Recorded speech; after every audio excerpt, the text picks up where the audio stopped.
ज्ञानवापी श्रृंगार गौरी मामले को कोर्ट ने सुनने लायक माना, मुस्लिम पक्ष की अर्जी खारिज। ज्ञानवापी किसकी है, इस सवाल पर जवाब तय करने के लिए कोर्ट में ज्ञानवापी श्रृंगार गौरी केस पर सुनवाई का रास्ता कम से कम वाराणसी जिला अदालत से आज तय हो गया। जिला जज डॉक्टर अजय कृष्ण विश्वेश की अदालत ने दायर वाद की सुनवाई के हक में अपना फैसला सुनाया। मामले में अगली सुनवाई 22 सितंबर को होगी। कोर्ट ने ऐतिहासिक निर्णय देते हुए कहा कि मुकदमा न्यायालय में चलने योग्य है। अदालत ने अंजुमन इंतजामिया मसाजिद कमेटी द्वारा दिए गए 7/11 के प्रार्थना पत्र को खारिज कर दिया। हालांकि अभी भी इस मामले में हाई कोर्ट और सुप्रीम कोर्ट में अपील की जा सकती है। प्रतिवादी अंजुमन इंतजामिया मसाजिद पक्ष के अधिवक्ता विकल्पों पर विचार कर रहे हैं। उधर इस मामले की संवेदनशीलता को देखते हुए पूरे यूपी में पुलिस अलर्ट पर है।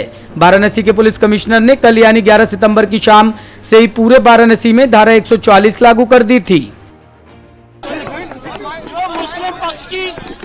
जो मुस्लिम पक्ष की पिटीशन है ऑर्डर 7 रूल 11 की, वो रिजेक्ट कर दी गई है। प्लेसेस ऑफ वर्शिप एक्ट का आर्गुमेंट रिजेक्ट कर दिया है, वक्फ एक्ट का रिजेक्ट कर दिया है।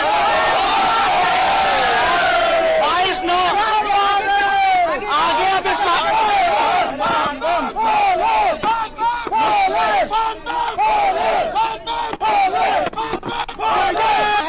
और 22/9 में इसकी अगली तारीख लगाई गई है।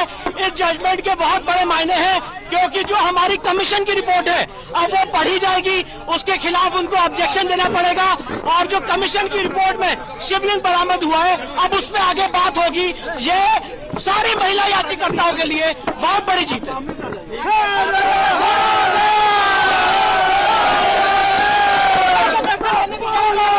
आज दर्शन आज हम लोग बाबा के दर्शन करने जा रहे हैं कि ये जो है प्लॉट नंबर 9130 26 फरवरी 1942 को वक्फ का गजट इशू हुआ था। 1942 को 1942 26 फरवरी वक्फ गजट इशू हुआ था कि ये मस्जिद वक्फ है। दूसरा एक केस हुआ था 1936 का, जिसका दीन मोहम्मद वर्सेस स्टेट।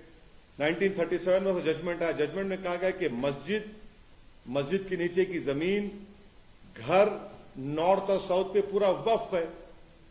अब इससे बड़ा आपको मैं 3 सबूतें दे रहा हूं। फिर ऊपर से 91 का एक्ट है। अगर कोई ये कहेगा कि भाई 15 अगस्त से पहले मेरा कब्जा था, तो फिर 91 का एक्ट के माने क्या है? आप तमाम जिम्मेदार हैं। माने जितने यहां पर जर्नलिस्ट बैठे हैं, जो जब बाबरी मस्जिद का जजमेंट आया था, उन आप तमाम था कि देखिए ये जजमेंट जो बाबरी मस्जिद का आया है, अब और मुश्किलात पैदा हो जाएंगी, क्योंकि फेथ के ऊपर जजमेंट दिया गया था। अब 91 का एक्ट है और सुप्रीम कोर्ट ने बाबरी मस्जिद जजमेंट में कहा कि भाई जो माजी में जो कुछ भी हुआ उसको हम खोलेंगे नहीं। 15 अगस्त 1947 को जो था वही रहेगा। अब यहां पर ये कह रहे हैं कि नहीं 15 अगस्त से पहले हम है, तो फिर अब आप देखते जाएंगे कि एक के बाद एक अब केसेस पढ़ते जाएंगे। अब सीबीआई करेगी सोनाली फोगाट हत्याकांड की जांच, गोवा सरकार ने की सिफारिश। बीजेपी नेता और टिकटॉक स्टार सोनाली फोगाट मौत मामले की जांच सीबीआई से करने की सिफारिश की। इससे पहले गोवा पुलिस मामले की जांच कर रही थी और सुधीर सांगवान समेत 5 आरोपी गिरफ्तार हुए थे। गौरतलब है कि सोनाली फोगाट का परिवार लगातार सीबीआई जांच की मांग कर रहा था। इस मामले में कल खाप पंचायत हुई थी, जिसमें मांग की गई थी कि जांच सीबीआई को सौंप दी जाए। खुद सोनाली फोगाट की बेटी यशोधरा ने भी मांग की थी। सोनाली फोगाट का हरियाणा को गया था, टीम में वापस आ गया था। सोनाली फोगाट की केस की इन्वेस्टिगेशन इज गोइंग ऑन, लेकिन मैं इसके ऊपर कहते वक्त मुझे लगता है कि लोगों की डिमांड है वहाँ से कंटिन्यूसली कि ये केस सीबीआई के पास देने चाहिए। उनकी बेटी की भी डिमांड थी। हमें उस केस में यानी हमारे पुलिस के ऊपर पूरा भरोसा है और डेफिनेटली ये बहुत अच्छी तरह से इन्वेस्टिगेशन कर रहा है।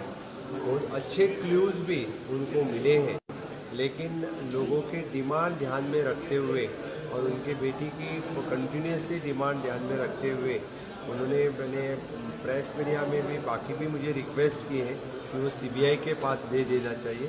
और फिर आज हम वो केस सीबीआई के पास दे रहे हैं। हरियाणा के सीएम के साथ बात हुआ मैं डेफिनेटली इस केस को आज मैं खुद होम मिनिस्टर को चिट्ठी लिख रहा हूँ कि ये केस सीबीआई के पास देने के लिए मैं खुद चिट्ठी लिख रहा हूँ। ऑलमोस्ट कंप्लीट जाय दिले, बट तांचो कंटिन्युअसली त्या लोकांची डिमांड आसा की दिवची म्हणूनच आम्ही विचार केला आज हांव होम मिनिस्टराक पत्र बरोवन सीबीआई घेवपाक।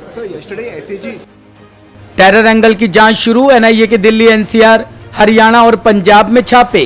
पंजाबी गायक सिद्धू मूसेवाला की हत्या के मामले में एनआईए दिल्ली, एनसीआर, हरियाणा और पंजाब में 50 जगहों पर छापेमारी की है। सूत्रों ने बताया कि एनआईए पंजाबी गायक सिद्धू मूसेवाला की हत्या से जुड़े संदिग्ध आतंकी गिरोह के संबंध में ये तलाशी ले रही है।